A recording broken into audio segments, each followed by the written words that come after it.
এই ভদ্রলোক এত প্রতিভাবান, আমার কাছে মাঝে মাঝে মনে হয় দেখেন নানা রকম মানে বাংলা ভাষায় তো অজুহাত নামে একটা শব্দ আছেই, এটার প্রয়োগও চলে,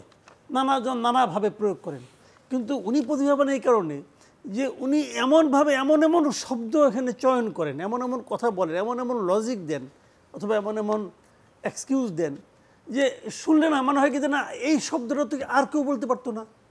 এই যুক্তিটা কিন্তু আর কেউ দিতে পারতো না। বৃষ্টি এবং ধান কাটা,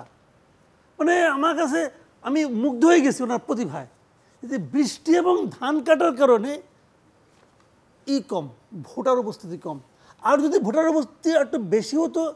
তাহলে উনি হয়তো বলতেন যে বৃষ্টি এবং ধান কাটার প্রতিবন্ধকতাকে উপেক্ষা করে মানুষ ভোট দিতে আসছে কারণ তারা নির্বাচন কমিশনের পারফরমেন্সে মুগ্ধ হয়ে গেছে, হতে পারতো। কিন্তু কাজেই সব কিছুরই একটা যুক্তি আছে, একটা অজুহাত আছে, উনি দিয়ে চলেছেন।